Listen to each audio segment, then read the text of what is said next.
ये दास्तान हीर और रांझा के बीच बेपनाह मोहब्बत की है।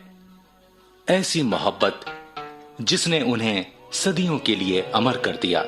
मित्र प्यारे नु हाल मुरीदां दा कहना, मित्र प्यारे नु तुद बिन रोग रजायां दा ओढ़न नाग निवासां दे रहना,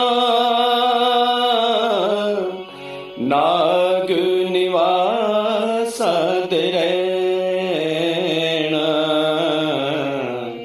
मित्र प्यारे नु हाल मुरीदां दा कहना,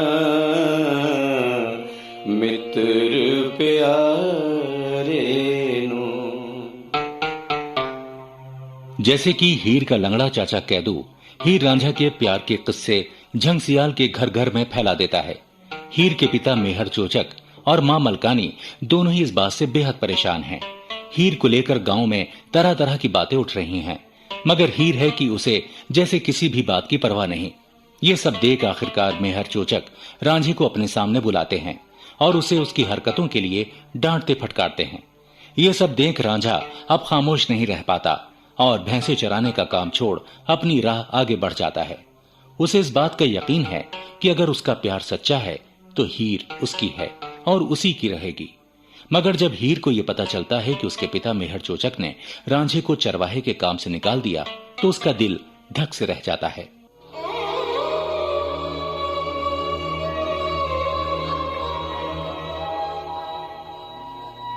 नहीं नहीं, ये कैसे हो सकता है? तो ऐसा समझ ले हीर कि जो नहीं हो सकता था वो हो गया। न जाने मेहर साहब से रांझे की क्या बात हुई, मगर रांझा अब वहाँ नहीं है। तब फिर कहाँ जाएगा वो? और फिर मुझसे मिले बिना जा भी कहाँ सकता है वो? जा सकता है या नहीं ये तो तू जाने, मगर वो यहाँ से चला गया है ये मैं जानती हूँ। नहीं जाता तो क्या तेरे बाबा उसे जीने देते? तो क्या मैं जिंदा रहूंगी उसके बिना? अपनी जिंदगी से प्यार है उसे, मेरी जिंदगी का कोई मोल नहीं। होश की बात कर हीर, होश की बात कर। बहुत हो गया बचपना, आज नहीं तो कल तुझे खेड़ों के यहाँ जाना ही होगा। तुझ पर हक है उनका, सब जानती है तू। नहीं, कुछ नहीं जानती मैं। रांझे की मोहब्बत ने कुछ जानने समझने के काबिल रखा ही नहीं मुझे। अगर आज मैं कुछ जानती हूँ तो सिर्फ इतना कि मैं रांझे की हूँ और रांझा सिर्फ मेरा। काश काश कि ऐसा ही होता। ऐसा ही होगा, नहीं तो हीर भी नहीं रहेगी। खबरदार खबरदार जो फिर कभी ऐसी बात की तूने। हाँ, खुदा तुझे लंबी उम्र दे। 100 साल की लंबी जिंदगी से अच्छा तो वो एक दिन है जो रांझे के साथ हो। इश्क मोहब्बत के किस्से तो बहुत सुने, मगर ऐसी मोहब्बत न देखी न सुनी। हीर ने भी तो रांझे के समान कोई नहीं देखा।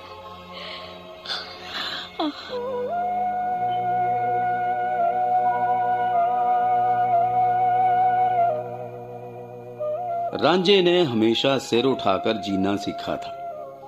भाई जब मेहर चोचक ने उसे बुरा भला कहा तो रांझा अपनी राह आगे बढ़ गया।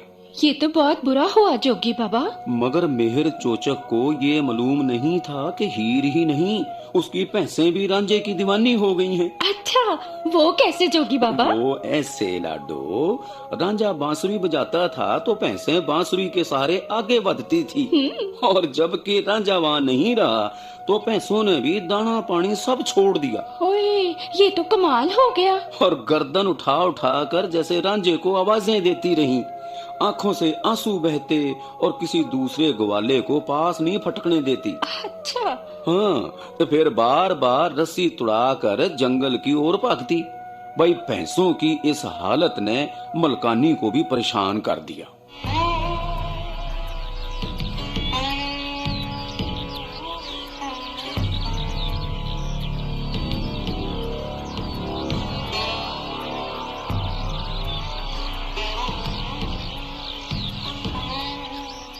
अरे खुदाई जाने क्या मौत आई है इन भैंसों को। ना कुछ खाती पीती है ना दूध देती हैं। बार बार रास्ता तोड़ाकर जंगल की तरफ भागती हैं। लगता है जादू जानता था वो लुटेरा। ठीक कहा माँ, जादू तो जानता ही है वो, तभी तो मेरा दिल भी मेरे बस में नहीं है। चुप कर, चुप भी कर तू। क्यों मेरे जले पे नमक छिड़क रही है तू? जख्म तो तुमने भी कम नहीं दिए माँ। वैसे जिसे तुम लुटेरा कह रही हो ना, क्या वो सच में लुटेरा है? क्या लूटा उसने तुम्हारा? रात दिन तुम्हारी भैंसों की चाकरी की, और बाबा ने क्या दिया उसको? 2 वक्त की रोटी पर भी कोई इतना खून पसीना बहाता है क्या? उस पर भी बाबा ने उसे ऐसे दुत्कार दिया जैसे कोई कुत्ते को दुत्कारता है। हाँ, जो उसने किया उसका कुछ नहीं। हाँ, उसका कसूर यही है ना माँ कि उसने तुम्हारी बेटी से मोहब्बत की। करम चली चुप हो। माँ, वही मोहब्बत तुम्हारी बेटी को भी उससे है। जाने दो, तुम नहीं समझोगी इस बात को। पर माँ, मैं इतना जरूर कहूंगी, रांझा कोई मामूली इंसान नहीं है, वो तो फकीर है। और जो भी कोई फकीर का दिल दुखाएगा, उसे अपने किए का फल भोगना ही पड़ेगा। तू बद्दुआ दे रही है हमको? नहीं माँ, ना मेरी दुआ में असर और ना मेरी बद्दुआ में, मगर उसकी बद्दुआ में यकीनन बड़ा असर होगा। आज तो सब मलकानी कहते हैं, अगर उसकी आह लगी ना तो कल कोई पूछने वाला भी नहीं होगा। अपनी हैसियत का बड़ा घमंड है ना तुम्हें और बाबा को, और कल अगर ये हैसियत भी ना रही तो? बस अब बस भी कर। कब तक कोसेगी मेरे को? चाप दफा हो। करूंगी बात मैं तेरे बाबा से। अब जा। अच्छा,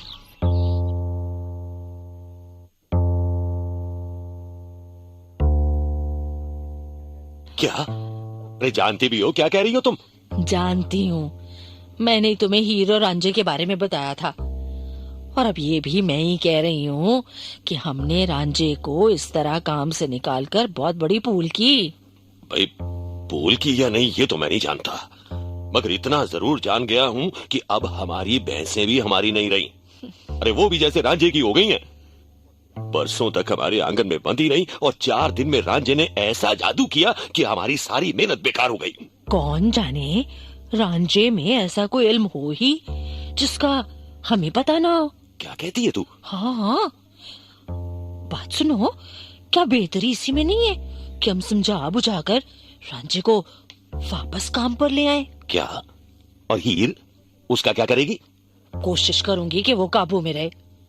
वैसे भी आज नहीं तो कल उसे खेड़ों की डोली में बैठना ही है। देखो, तुम कोशिश करके जल्दी उसकी डोली उठा दो। अपने घर चली जाएगी ना हीर, तो सब ठीक हो जाएगा। हाँ, यही ठीक रहेगा। मैं करता हूँ कोशिश कि रांझे को ढूंढ निकालूं। अभी तक ज्यादा दूर तो गया नहीं होगा वो। सिर्फ हीर ही दीवानी नहीं है उसकी, वो भी पागल है हीर के पीछे। मैं तलाश तो कर लूंगा उसे, फिर अपनी बातों से उसे तुम बहला लेना।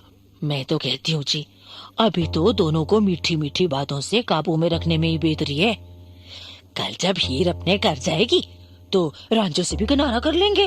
हाँ भाई, अभी तो यही बेहतर होगा कि अपना काम निकाला जाए। फिर कोशिश यही रहेगी कि सांप भी मरे और लाठी भी ना टूटे। ठीक है जी।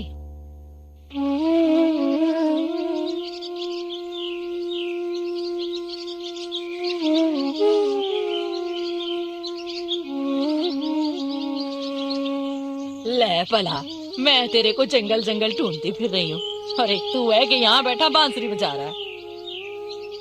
लगता है तू मेरे से नाराज है पुत्र, हैं? हाँ? ओह मलकानी जी, क्या बात है, आज तो बहुत प्यार आ रहा है मुझ पर। ना पुत्र, प्यार तो मैं तेरे से हमेशा ही करती रही हूँ, मगर एक तू निर्मोहा है कि तेरे को किसी के प्यार की परवाह ही नहीं। जाने दो मलकानी जी, अब इन चाशनी भरी बातों का कोई फायदा नहीं। जो जहर के तीर तुम लोगों ने छोड़े थे वो तो छोड़ ही दिए।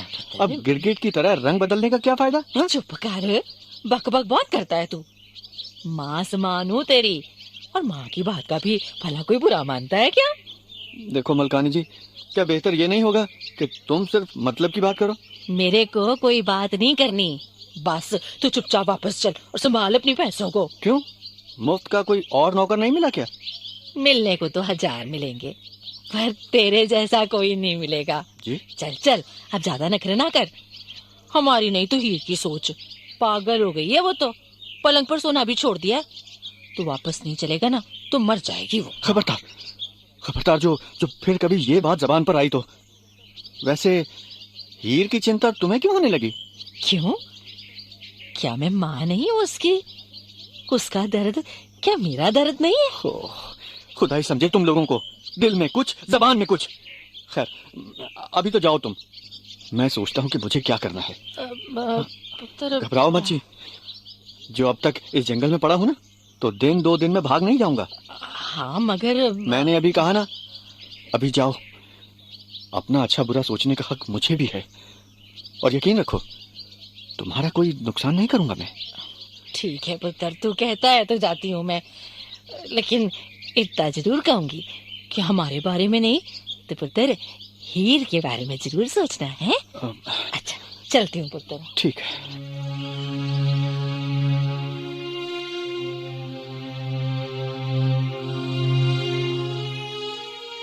मलकानी तो चली गई, मगर हीर का नाम लेकर रांझे के पैरों में जैसे बेड़ियां डाल दी।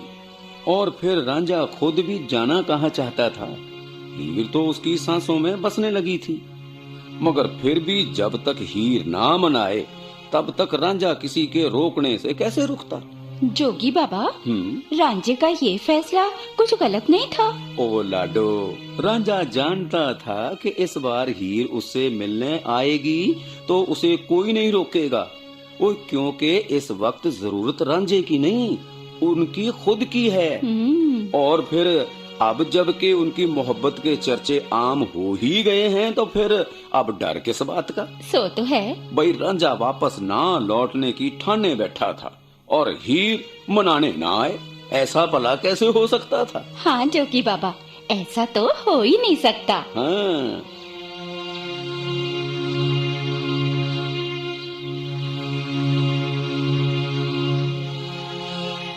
बस अब बहुत हो गया, ज्यादा नखरे मत करो रांझे, और चुपचाप वापस लौट चलो। वापस लौट चलो? किसके लिए? तुम्हारी भैंसों के लिए? भैंसों के लिए भी और मेरे लिए भी। अब ना तो हमारी भैंसें तुम्हारे बिना रह सकती हैं और ना तुम्हारी ये हीर। मेरी हीर? हाँ। बेकार की बातें मत करो। देखो हीर, मैं जान चुका हूँ तुम मेरी नहीं खेड़ों की हो। आज नहीं तो कल तुम्हें पराया होना ही है। जीते जी मर जाऊंगी पराई होकर। तुम्हारे बिना अब मेरी जिंदगी के कोई मायने नहीं रांझा। तुम सिर्फ अपने बारे में सोचती हो, अपने बारे में। मेरे बारे में कभी नहीं सोचती। जो चाहे कह लो, जितनी जली कटी सुनानी है सुना लो, मगर इस वक्त मैं तुम्हें जाने नहीं दूंगी। और अगर मैंने तुम्हारी वापस लौट चलने की बात मान ली तो समझूंगी कि खुदा ने मेरी सुन ली, और मुराद पूरी होने पर पीर की मजार पर चादर चढ़ाऊंगी मैं। हीर, एक बात बोलूं मैं? देखो हीर, तुमसे पार पाना बहुत ही मुश्किल है, बहुत ही मुश्किल। तुम वापस चल रहे हो ना? गुलाम हूँ तुम्हारा, हुक्म की तामील तो करनी ही होगी ना। हाँ हाँ, बहुत देखे तुम जैसे हुक्म की तामील करने वाले। अरे देखे होंगे, मैं कब मना करता हूँ कि नहीं देखे। मगर रांझे जैसा नहीं देखा होगा। हाँ, मेरा रांझा इस दुनिया में अपने आप में एक जो है। अच्छा सुनो, जरा एक बार फिर छेड़ो ना अपनी बांसुरी की तान। मैं भी तो देखूं तुम्हारी बांसुरी में वही जादू रहा या नहीं। जब मेरा जादू बाकी है तो बांसुरी का जादू कहाँ जाएगा? वैसे कह देता हूँ, इस बार जो तुमने मुझसे मिलने में नखरे किए ना, तो अब बर्दाश्त नहीं होगा मुझसे। और हाँ, इस बार गया ना तो वापस नहीं लौटूंगा। हाँ, जाओगे तो तब ना जब हीर तुम्हें जाने देगी। भूल गए अभी अभी क्या कहा था तुमने? क्या? गुलाम हो तुम मेरे। अरे तुम, इस पर कब इनकार है मुझे? वैसे तुम क्या हो? तुम्हारे बिना कुछ भी नहीं, ऐसा समझ लो कि छाया हूँ तुम्हारी। कोशिश करके भी अपने से अलग नहीं कर पाओगे मुझे। हाय, कोई मूर्ख ही होगा जो तुमसे दूर जाएगा।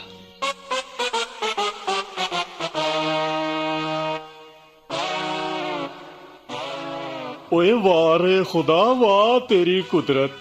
ओए किस्मत दी तूने तो बस रांझे को ही दी। ओए सोचा था कि हीर और रांझे के इश्क को लेकर चर्चा का बाजार गर्म हुआ नहीं, कि रांझे को धक्के मिले नहीं, मगर ऐसा हुआ कहाँ। भाई चोचक और मलकानी दोनों रांझे पर गुस्सा हुए तो, मगर कितनी देर। और जहां तक रही बात हीर की, तो वो गुस्ताख लड़की ना तो पहले कभी काबू में थी और ना अब है। खैर, मैं भी उड़ती चिड़िया के पर गिन लेता हूँ। मैं भी इतनी आसानी से हार मानने वाला नहीं हुआ, और नहीं तो क्या।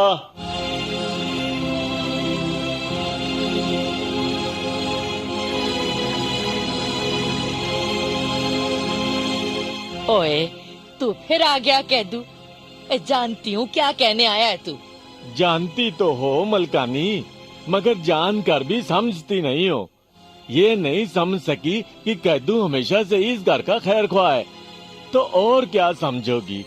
खैर जाने दो। मैं तो ये कहने आया था कि तुमने एक बहुत बड़ी भूल कर दी है। जाते हुए रांझे को वापस बुला लिया। ओए, उसके दफा होने में ही भलाई थी। बेकार मत बोला कर कैदू, उसे काम करने के लिए बुलाया है।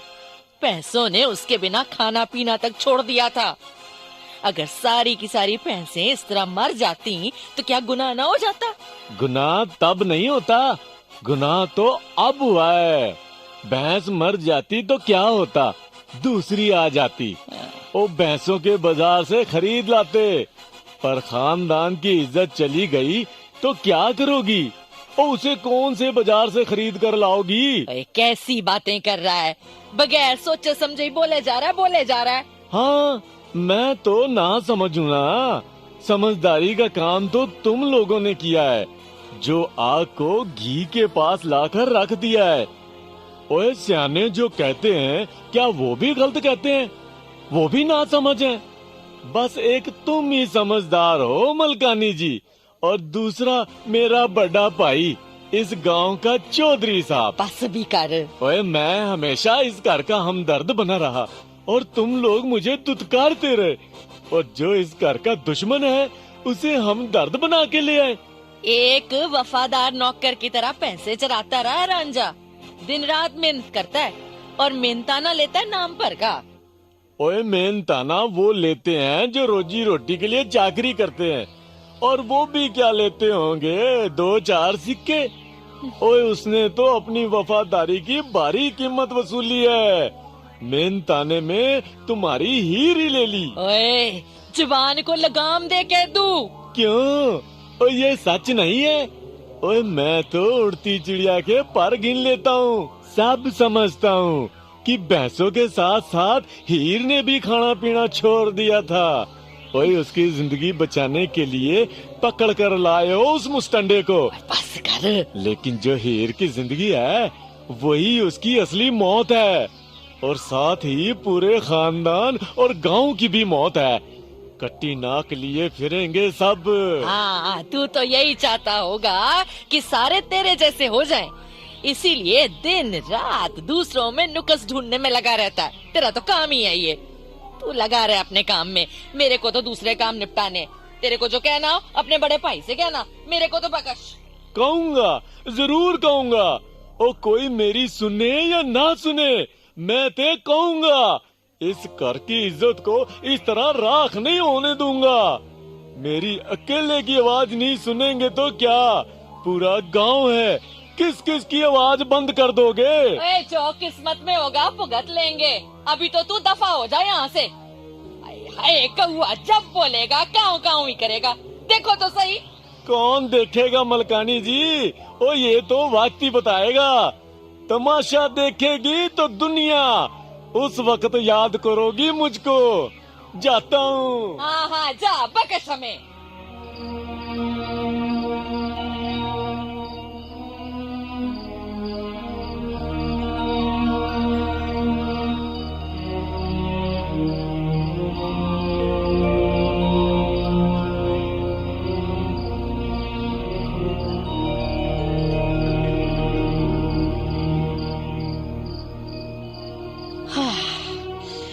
शुक्र है खुदा का जो रांझा वापस लौट आया, वरना तो जी जान के लिए मुसीबत खड़ी हो गई थी। अगर 2-4 दिन और ऐसे ही गुजर जाते ना तो भैंसों का मरना शुरू हो जाता। और भैंसों की जितनी चिंता तुम्हें है भगवान, उतनी मुझे भी है, मगर साथ ही मुझे हीर की भी चिंता है। तो तुम क्या सोचते हो, मेरे को हीर की कोई चिंता नहीं है? ऐसा मैंने कब कहा, मगर साथ ही मुझे एक चिंता और भी है, और वो चिंता है अपनी इज्जत की। और जब तक मर्द की मूंछ ऊंची रहे तभी तक जिंदगी है। एक बार मूंछ नीची हुई नहीं तो जिंदगी मौत से भी बदतर। जानती हूँ, इलाके में रसूख है हमारा। कबीले का सरदार होने के नाते चारों तरफ तूती बोलती है तुम्हारी। और अब इस तूती के साथ साथ एक तूती और बोलने लगी है, और वो तूती हीर और रांझे के इश्क की है। और शर्म की बात है कि एक बाप की जबान पर बेटी के इश्क की बात आए। मैं समझ सकती हूँ तुम्हारी तकलीफ को, दिल तो जी मेरा भी रोता है, मगर लाख कोशिशों के बाद भी अपनी लड़की को समझा नहीं सकी कि जो कुछ वो कर रही है उससे किसी का भी तो भला नहीं है। वही तो बात है, खुद उसका भी नहीं है। मैं तो कहती हूँ जी, खेड़ों को अगर पता चल गया तो बेकार का फसाद होगा। और तब फिर करना क्या है, हैं? कभी ये भी सोचा है तूने? मुझसे बात करते हो, अपनी क्यों नहीं कहते? तुम भी तो बाप हो उसके। और मेरा बस चलता ना तो गला दबा देता उसका। अरे मुश्किल ये है कि अभी भी वो मेरी आंख का तारा है, और मैं खुद नहीं जानता कि मैं अब तक कैसे बर्दाश्त कर रहा हूँ रांझे को। देखो जी, जब तक हीर यहाँ है उसे तो बर्दाश्त करना ही होगा। एक बात कहूँ, गाँव का काजी जमाने की ऊंच नीच को खूब समझता है। तो काजी होने की वजह से सारे उसकी मानते भी हैं। तो जी क्यों ना हम हीर को लेकर उससे ही बात करें? क्या? हाँ, वो अपने तरीके से हीर को समझाएगा तो हो सकता है कि हीर के दिमाग में कुछ पड़ ही जाए। ओए, जब उसने अपने माँ बाप की नहीं मानी तो काजी की क्या मानेगी, है? हाँ, वैसे तू कहती है तो एक बार कोशिश करने में कोई हर्ज भी नहीं है। और क्या? हाँ, अच्छा, मैं कल ही काजी से बात करता हूँ। देख, अब खुद भी सो जा और मुझे भी सोने दे, रात बहुत हो गई है। हाँ जी, सो जाओ।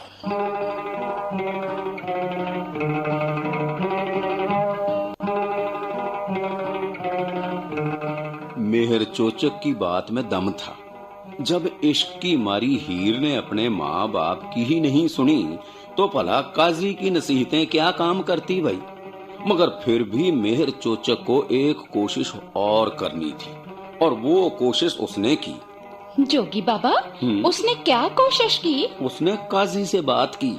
तो क्या हुआ जोगी बाबा? ओ भाई, होना क्या था, इलाके का सरदार काजी से दरखास्त करे और काजी उसे इनकार कर दे। ऐसा भला कैसे होता भाई। काजी को भी लगा कि इसी बहाने मेहर चोचक से उसके संबंध बेहतर होंगे, इलाके में उसका रुतबा बढ़ेगा। यही सोचकर उसने मेहर चोचक को दिलासा दिया कि वो अपनी तरफ से हर मुमकिन कोशिश करेगा, और फिर जब दुनिया उसकी बात मानती है तो भला हीर क्यों नहीं मानेगी।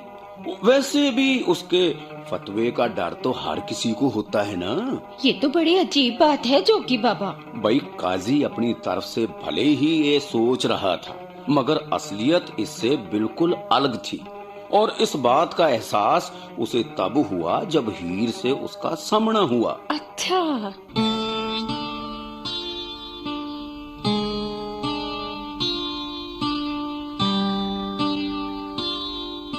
काजी जी, माँ और बाबा का कहना है कि आपको मुझसे कुछ बात करनी है। क्या कोई गुस्ताखी हो गई है मुझसे? गुस्ताखी की बात तो खुदा जाने। हाँ, इन दिनों तुम्हें लेकर गांव में जो चर्चे हो रहे हैं उसे देखते हुए एक बात तुम्हें समझाना मैंने अपना फर्ज समझा। ओह, तो ये बात है। ठीक है, समझाइए काजी जी, क्या समझाना है आपको? यही कि अपने माँ बाप की इज्जत को बनाए रखना हर औलाद का फर्ज होता है, और लड़की जात तो हमेशा तलवार की धार पर चलती है। ठीक है, सुन लिया इतना, अब आगे बोलिए। इतनी अकड़ अच्छी नहीं है बेटी। अपनी हम उम्र लड़कियों की तरफ देखो, पर्दे में रहती हैं, हम उम्र लड़कियों के साथ ही उठती बैठती हैं, पराए मर्द की शक्ल भी नहीं देखती। देखिए, जो बात करनी है साफ साफ करिए काजी जी। ठीक है, जब तुम मेरी जबान खुलवाई रही हो तो जान लो मेरा इशारा रांझे को लेकर है। रांझा मेरे लिए न कभी पराया था, न पराया है और न कभी पराया होगा। अब आप आगे बोलिए। तुम्हारी बगावत को समझ सकता हूं मैं, मगर ये बगावत बर्बादी के सिवा कुछ भी नहीं है। मत भूलो, लड़की जात हो तुम और लड़कियों के होंठ सिले होने चाहिए और निगाहें नीची। इलाके के सरदार की अकेली लड़की हो तुम और फिर तुम्हारी सगाई भी हो चुकी है। क्या तुम चाहोगी कि तुम्हारे कारण तुम्हारे खानदान की रुसवाई हो? यही सवाल आप मेरे माँ बाप से क्यों नहीं करते? वो सिर्फ अपने बारे में ही सोचते हैं, मेरे बारे में क्यों नहीं सोचते? उनकी इज्जत की कीमत है, मेरी मर्जी की कोई कीमत नहीं। नादान हो तुम, अपने रुतबे का भी ख्याल नहीं है तुमको। तुम्हारा बाप इज्जतदार जाट है और जाट कौम अपनी इज्जत के लिए मर मिटती है। एक कौम मेरी अपनी भी है और वो कौम इश्क मोहब्बत करने वालों की है। मरने मिटने का जज्बा इस कौम में कितना होता है ये आप भी बेहतर जानते होंगे। बस, बहुत हो गया, बहुत हो गया। मेरे ख्याल से मैंने तुमसे बात करके गलती की। हाँ, और बेहतर होगा कि अपनी इस गलती को आप अभी सुधार लें। मुल्ला, मौलवी और काजी लोगों का काम खुदा की इबादत करना होता है, दूसरों की जिंदगी में दखल अंदाजी करना नहीं।